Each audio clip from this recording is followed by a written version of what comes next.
Confissões, Santo Agostinho. Livro 3, capítulos 9, 10, 11 e 12. Capítulo 9. Pecados e imperfeições. Mas entre tantas maldades, crimes e iniquidades, estão os pecados dos que progridem, pecados que os homens de bom juízo vituperam segundo a regra da perfeição, e louvam pela esperança de frutos futuros, como o verde é promissor das colheitas.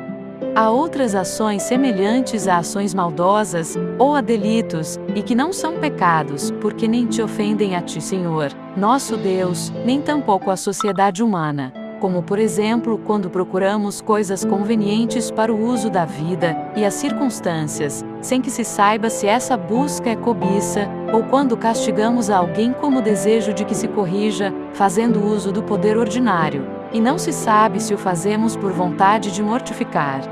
Por isso, muitas ações que parecem condenáveis aos homens, são aprovadas por teu testemunho, e muitas, louvadas pelos homens, são condenadas por teu testemunho.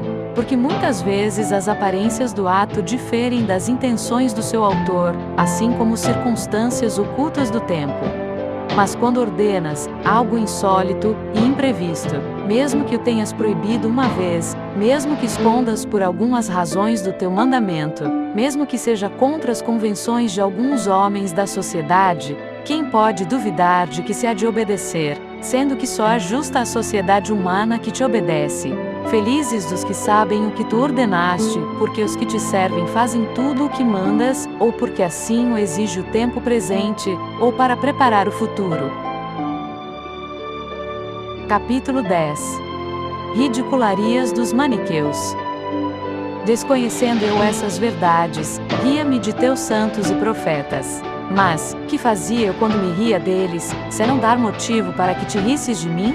Deixei-me cair insensivelmente, aos poucos, em tais extravagâncias, a ponto de acreditar que o figo, quando colhido, chora lágrimas de leite junto com a mãe figueira, e que se um santo da seita comesse o tal figo, colhido não por seu delito, mas de outrem, misturando-o em suas entranhas, gemendo e arrotando enquanto rezava, exalaria anjos e até mesmo partículas de Deus, partículas essas do verdadeiro Deus que ficariam cativas para sempre naquele fruto se não fossem libertadas pelos dentes e pelo estômago do santo eleito.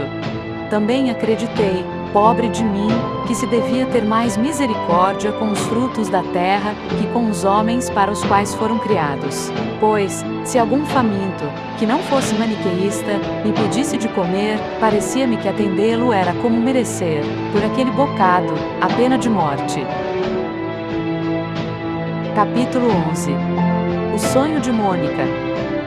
Mas estendeste tua mão do alto, e arrancaste minha alma deste abismo de trevas, enquanto minha mãe, tua fiel serva, chorava-me diante de ti muito mais do que as outras mães costumam chorar sobre o cadáver dos filhos, pois vi a morte de minha alma com a fé e o espírito que havia recebido de ti. E tu a escutaste, Senhor, tu ouviste e não desprezaste suas lágrimas que, brotando copiosas, regavam o solo debaixo de seus olhos por onde fazia sua oração. Sim, tu a escutaste, Senhor.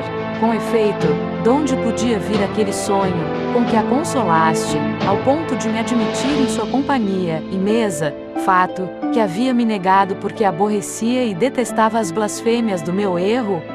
Nesse sonho viu-se de pé sobre uma régua de madeira, e um jovem resplandecente, alegre e risonho que vinha ao seu encontro, triste e amarga. Este lhe perguntou a causa de sua tristeza e lágrimas diárias, não por curiosidade, como só ia acontecer, mas para instruí-la, e respondendo-lhe ela que chorava a minha perdição, mandou-lhe, para sua tranquilidade, que prestasse atenção, e visse por onde ela estava também estaria eu. Apenas olhou, viu-me junto de si de pé sobre a mesma régua. De onde veio este sonho, senão dos ouvidos que tinhas atentos a seu coração, ó Deus bom e onipotente, que cuidas de cada um de nós como se não tivesses outro para cuidar, zelando de todos como de cada um. E como explicar o que se segue? Contou-me minha mãe esta visão, e querendo eu persuadir de que significava o contrário, e que não devia desesperar de ser algum dia o que eu era, isto é, maniqueísta, ela, sem nenhuma hesitação, me respondeu: Não, não me foi dito. Onde ele está, ali estarás tu, mas onde tu estás, ali estará ele também. Confesso, Senhor, e muitas vezes disse que, pelo que me recordo, me abalou mais esta tua resposta pela solicitude de minha mãe, imperturbável diante de explicação falsa e ardilosa, e por ter visto o que se devia ver, e que eu certamente não veria sem que ela o dissesse, que o mesmo sonho com o qual anunciaste a esta piedosa mulher com tanta antecedência, a fim de consolá-la em sua aflição presente, uma alegria que só havia de se realizar muito tempo depois. Seguiram-se, efetivamente, quase 9 anos, durante os quais continuei a me revolver naquele abismo de lodo e trevas de erro, afundando-me tanto mais quanto mais esforços fazia para me libertar. Entretanto, aquela piedosa viúva, casta e sóbria como as que tu amas, já um pouco mais alegre com a esperança, porém, não menos solícita em suas lágrimas e gemidos, não cessava de chorar por mim em tua presença em todas as horas de suas orações, e suas preces eram aceitas a teus olhos, mas deixava-me ainda revolver-me e envolver-me naquela escuridão. Capítulo 12. Uma profecia. Nessa mesma ocasião deste a minha mãe outra resposta, de que ainda me lembro, pois passo em silêncio muitas circunstâncias, pela pressa que tenho de chegar àquelas que te devo confessar com mais urgência, ou porque não as recordo, deste-lhe outra resposta por meio de um teu bispo, educado em tua igreja e exercitado em tuas escrituras. Como ela pedisse que se dignasse falar comigo, para refutar meus erros e desenganar-me de minhas más doutrinas e ensinar-me as boas, pois assim fazia com quantos julgava idôneos, ele negou-se com muita prudência. Como pude verificar depois, respondeu-lhe que eu estava incapacitado para receber qualquer ensinamento por estar enfatuado com a novidade da heresia maniqueísta e por haver criado embaraço a muitos ignorantes com algumas questões fáceis, como ela mesma lhe relatara. Deixe-o, disse, e unicamente ore por ele ao Senhor. Ele mesmo, lendo os livros dos hereges, descobrirá o erro e reconhecerá sua grande impiedade. Ao mesmo tempo contou-lhe que, quando criança, sua mãe, seduzida pelo erro, entregara-o aos maniqueus, chegando não só a ler, mas a copiar quase todas as suas obras, e que ele mesmo, sem necessidade de que ninguém o contestasse ou convencesse, chegara a perceber a falácia daquela doutrina, abandonando-a enfim. Depois de assim falar, minha mãe não se aquietava, instando com maiores rogos e mais copiosas lágrimas a que me visitasse, para discutir comigo sobre o tal assunto.